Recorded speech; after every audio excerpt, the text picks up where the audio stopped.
નમસ્કાર. ચાલો આજે એક મસ્ત સફર પર નીકળીએ ગુજરાતના નકશા પર. પણ આ કોઈ ટૂરિસ્ટ સફર નથી. આ સફર છે ગુજરાતના વહીવટી માળખાને સમજવાની, એ સિસ્ટમને સમજવાની જે આપણા રોજબરોજના જીવનને ક્યાંક ને ક્યાંક સ્પર્શે છે. તો ચાલો શરૂ કરીએ. તો સૌથી પહેલા એક આંકડો.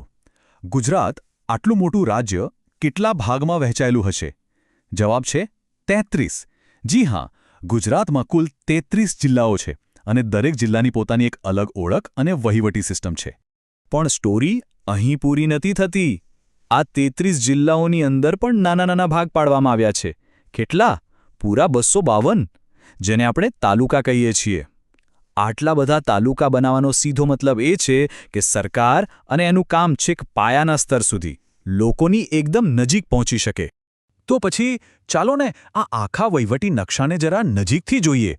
સમજીએ કે આ જિલ્લાઓ અને તાલુકાઓ આખા રાજ્યમાં કેવી રીતે ફેલાયેલા છે. આપણે આ સફર ઝોન પ્રમાણે કરીશું. હવે આટલા બધા જિલ્લાઓ અને તાલુકાઓને સમજવા કેવી રીતે? તો સહેલું છે.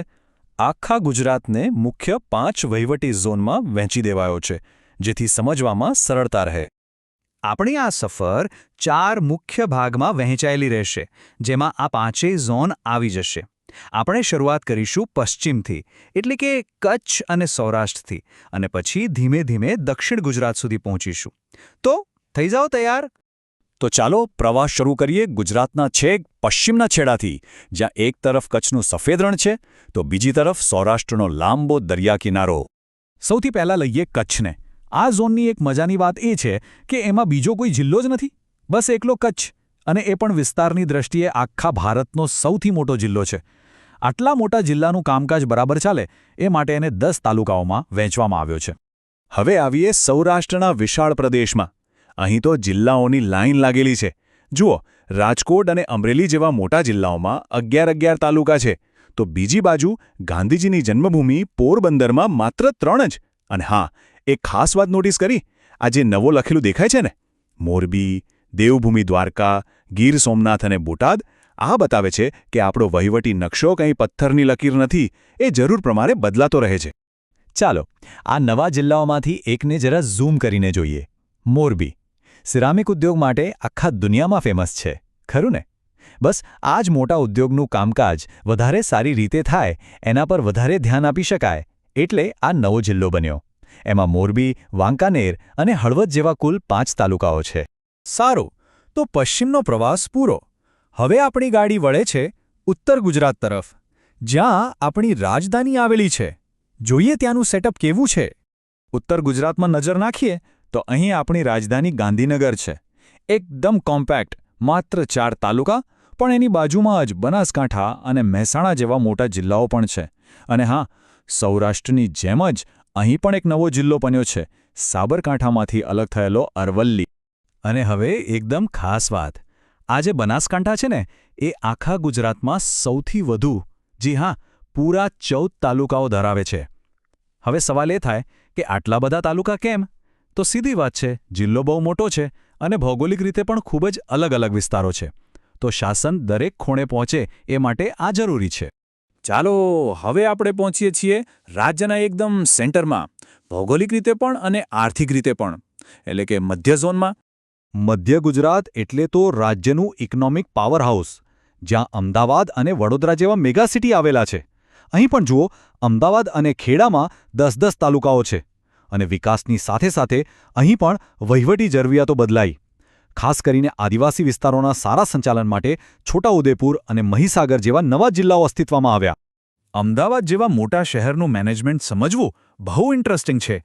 અહીં ખાલી અમદાવાદ સિટી તાલુકો જ નથી, પણ એની સાથે દસક્રોઈ જેવા શહેરને અડીને આવેલા ગામડા પણ છે. સાણંદ જેવું ઓટોમોબાઈલ હબ છે અને ભવિષ્યનું સ્માર્ટ સિટી ધોલેરા પણ છે. આ બધાને ભેગા મળીને કુલ 10 તાલુકા બને છે, જે આખા વિસ્તારના વિકાસને સંભાળે છે. ચાલો ભાઈ, હવે આપણા પ્રવાસનો છેલ્લો સ્ટોપ. હવે આપણે જઈ રહ્યા છીએ લીલાછમ દરિયા કિનારા અને જંગલોવાળા દક્ષિણ ગુજરાતમાં. આ રહ્યા દક્ષિણ ગુજરાતના જિલ્લાઓ. અહીં એક વાત ધ્યાન ખેંચી એવી છે, આ એકમાત્ર એવો ઝોન છે જ્યાં હાલમાં કોઈ નવો જિલ્લો નથી બન્યો. કદાચ એનો મતલબ એ છે કે એનો વહીવટી માળખું પહેલેથી જ એકદમ સેટ છે. દક્ષિણ ગુજરાત કેટલું વૈવિધ્યસભર છે એ સમજવા માટે આ 2 જિલ્લાઓ જ કાફી છે. એક બાજુ છે સુરત, ડાયમંડ અને ટેક્સટાઇલનું ગ્લોબલ હબ. એને ચલાવવા માટે જોઈએ 10 તાલુકા. અને બીજી જ બાજુ છે ડાંગ, મોટેભાગે જંગલ અને આદિવાસી વસ્તી. એનો આખો વહીવટ ફક્ત 3 તાલુકાઓમાં જ આરામથી ચાલી જાય છે. આ બતાવે છે કે જેવી જરૂરિયાત એવું માળખું, વન સાઇઝ ફિટ્સ ઓલ જેવું અહીં નથી ચાલતું. તો આ આખી સફરમાં આપણે જે જિલ્લા તાલુકાની વાત કરી, આ સિસ્ટમને શું કહેવાય? આને કહેવાય વહીવટી વિભાજન. સિમ્પલ ભાષામાં કહીએ તો આ એક એવી ગોઠવણ છે જેનાથી સરકારનું કામ, એમની સેવાઓ જેમ કે સ્કૂલ, હોસ્પિટલ કે કોઈ સરકારી યોજના છેક છેલ્લા માણસ સુધી પહોંચી શકે. ટૂંકમાં કહીએ તો આખી મહેનતનો હેતુ એક જ છે: સારું શાસન. કારણ કે ગોઠવણ બરાબર હોય તો જ નાગરિકોને સારી સેવાઓ ટાઈમસર મળે. ખરું ને? તો બસ આપણે કચ્છથી શરૂ કરી ડાંગ સુધીની સફર પૂરી કરી. 33 જિલ્લા અને 252 તાલુકાઓનું ગણિત અને એની પાછળની લોજિક પણ સમજ્યા. આ જે ફ્રેમવર્ક છે જેના પર આજના ગુજરાતનો વહીવટ ટકેલો છે. અને છેલ્લે એક સવાલ જે વિચારવા જેવો છે. આ જિલ્લા અને તાલુકાની વહેંચણી આપણા રોજબરોજના જીવન પર શું અસર કરતી હશે? વિચારો, કોઈ સરકારી કામ માટે ક્યાં જવું પડશે, આપણા વિસ્તારના વિકાસના નિર્ણયો કોણ લેશે, આ બધો જ આધાર આ વહીવટી નકશા પર છે. આના પર જરૂર વિચારજો.